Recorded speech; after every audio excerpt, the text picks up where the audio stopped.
Hola chicos, ¿cómo están? Bienvenidos a un episodio más de Este no es el mismo mantra aquí en Bitranspersonal. Y el día de hoy el tema es el bienestar y cómo es que en los últimos años hemos podido ir entendiendo que el bienestar es algo que va muchísimo más allá de lo físico y que engloba muchísimas más capas del ser humano. Y también cómo es que al final del día todos estos fenómenos con los que nos estamos enfrentando día con día, pues llevan al mismo camino que es el bienestar. Y para empezar, pues me gustaría hablar un poquito acerca de la teoría dentro del postulado que hace Hahnemann. Hahnemann es el médico que comienza a hablar acerca de la homeopatía y que es básicamente el fundador de la línea de la medicina homeópata, donde lo que él habla es que justamente todas las enfermedades comienzan en la psique y que conforme estas enfermedades se van moviendo y esta psique empieza a tener muchísimo mayor problema o empieza a agraviar su estado, estas enfermedades, estos malestares comienzan a moverse hacia afuera, ¿no? Hacia lo físico, lo externo, lo visible.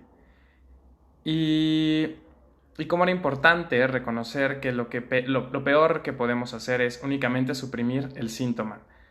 Esto quiere decir que lo que hacemos comúnmente es, pues, suprimimos el síntoma, ¿no? Tomamos algún medicamento, tomamos algún antibiótico, tomamos eh, algún antigripal, ¿cómo se llaman? Algún antiinflamatorio para evitar que nos sigamos sintiendo mal de alguna parte de nuestro cuerpo, pero el fenómeno causante que está en nuestra psique queda completamente hecho a un lado. Entonces, en el postulado de Hahnemann, él a lo que invitaba era que siempre teníamos que tener consciente que el trabajo de llevar a una persona de regreso al bienestar y de regreso a la salud era principalmente recuperar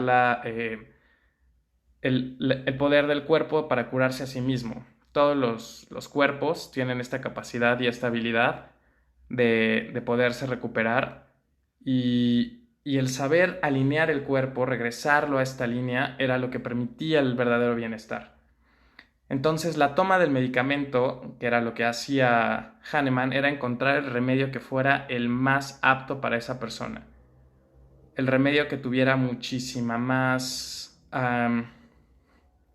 como similitud con la persona, más allá del síntoma con el que la persona llegaba, era una similitud con la psique del paciente. Entonces, esto era lo que hace el proceso de la homeopatía que fuera muchísimo más largo que la medicina alópata y tradicional, es justamente que tiene que recorrer desde el espectro psíquico hasta el espectro físico. Hoy, hoy en día tenemos demasiada información y demasiadas técnicas y demasiadas formas de poder tratar este tipo de variables. Ay, creo que se me va a caer el teléfono. Ahí está. de tratarlo, han existido cada vez muchísimo más conocimiento acerca del estado psicológico del ser humano, de cómo podemos trabajar la parte energética, de cómo podemos trabajar la parte emocional, la parte física, que no solamente es la mecanicidad del cuerpo, ni únicamente la medida bioquímica, sino que también involucra todo el espectro mental, psíquico, intelectual y emocional. Y menciono a Hahnemann porque Hahnemann lo tiene como perfectamente bien descrito y bien ubicado. Entonces, él sabe perfecto que cuando la persona empieza su proceso de poder volver al bienestar, de poder regresar a un estado de salud óptimo, tiene que pasar de nuevo por los estados aflictivos que le estaban enfermando en un grado menor.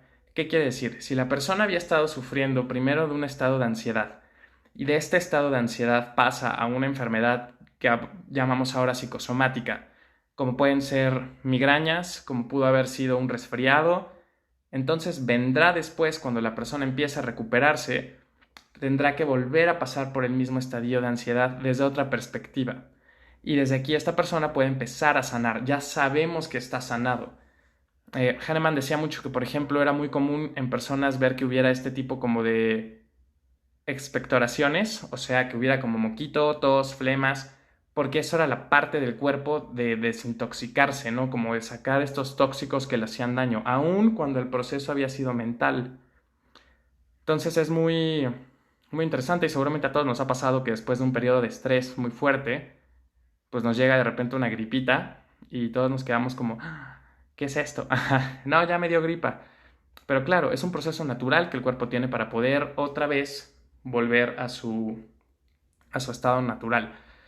Muy similar lo que descubre y trata la medicina germánica que hace el doctor Hammer, donde nos dice que después de entrar por una fase activa de un conflicto biológico, que puede ser demasiado estrés, pudo haber sido un choque en el que yo me sentí incapaz de poderlo resolver, lo viví en soledad, tiene ahí una serie de puntos que siempre se tienen como que palomear para que pueda haber un conflicto como tal.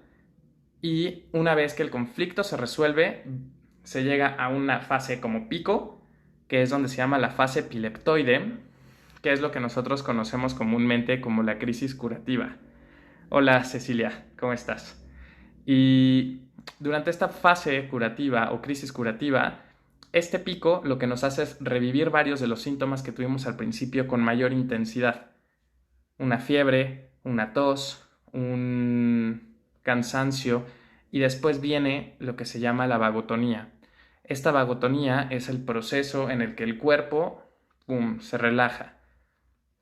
Y es en este punto en donde entran las infecciones. Pero bueno, esto es según la teoría de la nueva medicina germánica y podríamos hablar horas acerca de las 5 leyes de la nueva medicina germánica. Pero el punto del episodio de hoy, del tema de hoy, de lo que quiero como compartirles, es que no quiero decir engañados, pero sí nos hemos convencido de que todo el problema del cuerpo se resuelve a través del cuerpo por sí solo. O sea, si el malestar es físico, con resolver lo físico está completamente resuelto el problema, cuando realmente muchas de las veces su origen está en lo mental. Obviamente, sentido común, si una persona se rompe la pierna, no le vamos a cantar mantras, la llevamos a que pues la arreglen la pierna, le puedan poner yeso, lo que se le tenga que poner a la persona, y está como si nada. Pero cuando el origen es mental o es emocional y únicamente vamos tapando estos orificios, poco a poco lo que vamos haciendo es que este conflicto se vaya a niveles más profundos de la persona, incluso desde lo mental hasta lo biológico. En, en constelaciones familiares, pues es, digamos, como un poco lo mismo, ¿no? Si vemos el cuerpo, el clan como si fuera un cuerpo, y el clan tiene un conflicto que no se resuelve en una generación, 2 generaciones, sabemos ya por autores como Franz Rupert que la tercera generación es la que está más predispuesta a revivir el fenómeno que vivió 2 generaciones atrás el sistema familiar. Entonces, esta parte es como vital entenderla junto con la idea que propone pues en su principio Peter Levine con su trabajo acerca del trauma y siguiéndolo en Wins and Just, en donde se dan cuenta que el trauma no es un fenómeno individual, el trauma es un fenómeno colectivo. Y esto es importante entenderlo porque creemos que el fenómeno aislado es lo que hay que solucionar, ¿no? La persona con un trauma, la persona enferma es la que hay que aislar sin darnos cuenta el cómo esta persona influye en todo su entorno y viceversa, cómo el entorno influye en la persona y que tal vez la modificación, principalmente en los trabajos de Angwin and Just, se van principalmente sobre las personas que regresan de la guerra y cómo su comportamiento, su cambio y todo lo que hace la persona que regresa afecta al sistema familiar por completo. Entonces empieza a generar como una cadena de trauma en donde todos quedan completamente pues expuestos, ¿no? Es así como que el mal de nuestra sociedad. Entonces, de esta misma forma, como individuos, cada uno de nosotros afecta nuestro entorno, pues lo mismo en nuestro cuerpo. La onda ahora parece ser que estamos buscando diferentes formas de llegar a estos puntos de bienestar y de salud.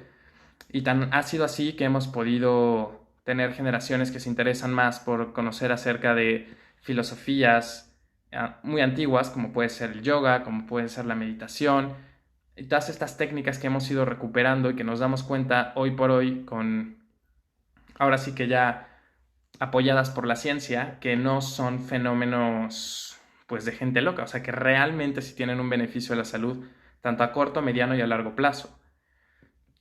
Y esto no quiere decir en ningún momento que debamos de separar como desacreditar lo que la ciencia ha hecho hasta ahora o cómo la ciencia ha manejado todo el tema del bienestar y la salud. Finalmente, pues hemos ido evolucionando como seres humanos y la ciencia evoluciona al mismo tiempo. Muchas veces vemos que hay teorías que se han ido contradiciendo en los últimos por lo menos 50 años, en donde teníamos a una ciencia que decía que fumar era bueno y después tuvimos a una medicina que decía que fumar ya no era bueno, después que los carbohidratos eran mejores que las grasas y ahora salen a decir que las grasas sí son buenas y que tantos carbohidratos son lo malo.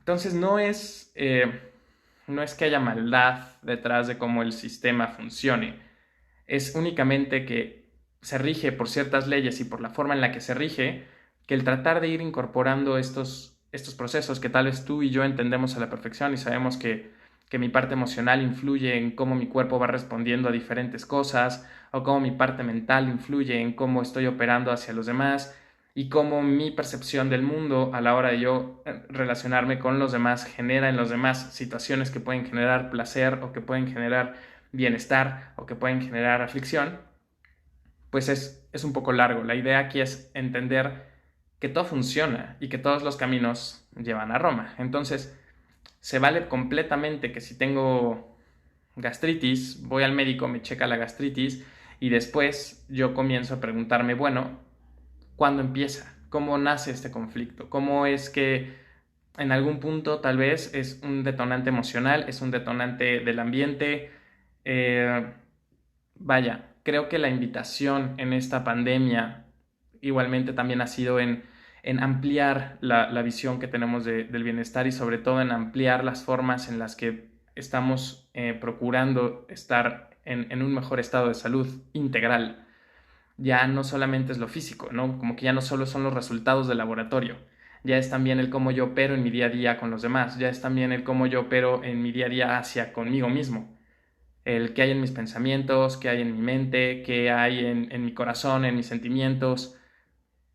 Y esto empieza a generar como nuevas posibilidades para que la medicina crezca y que tengamos en un futuro una medicina que sepa contemplar, integrar absolutamente todos estos procesos, así como puede avalar de repente el uso de ciertas plantas, de repente avala el uso de ciertos tipos de meditación y de ejercicio o de yoga, pues que el día del mañana puedas tener un doctor que te diga, oye Rubén, deberías irte a checar con alguien que pueda revisar tu aura porque chance hay algo energético que está haciendo que tu cuerpo esté sintiéndose como te sientes. O igual puede haber alguien que te recomiende, así como te recomiendan ir al cardiólogo, ahora ve a constelar, ahora ve a hacer un trabajo de vidas pasadas, ahora ve, ¿por qué? Porque empezamos a entender que es muchísimo más complejo el tema del bienestar de lo que nosotros incluso podíamos medir. Y creo que aquí es donde mi invitación es, pues tengamos más apertura, tengamos más conciencia y también más responsabilidad en entender que al final del día cualquier cosa que lleve a una persona a estar en un estado de más amor, de más aceptación, de más completud, de más armonía, si le funciona a esa persona, felicidades. La persona va por un buen camino y tal vez lo que a ella le funciona a mí no me funciona, pero cada uno de nosotros empezamos a generar una idea de bienestar en donde somos capaces de integrar pues las diferentes medidas que cada uno de nosotros tomamos para sentirnos bien y para estar bien. Que todo no está únicamente en datos duros, en cifras, en números, en estadística y posibilidad y probabilidad. Ya hemos visto que muchas veces la estadística y la probabilidad contra la impermanencia de la vida es absolutamente nada. Así que los invito a reflexionar un poco con esta información y recuerden que todos los viernes estamos aquí en Be Transpersonal de 8:40 a 9 de la noche. Karen Durán me pregunta si hago constelaciones. Sí hago constelaciones y de hecho mañana doy un taller de constelaciones. Entonces si me quieres escribir, con mucho gusto te contesto por privado. Muchísimas gracias a todos por escuchar. Espero que estén pasando un increíble viernes. Les mando un gran abrazo y pues gracias por escuchar. Feliz fin de semana.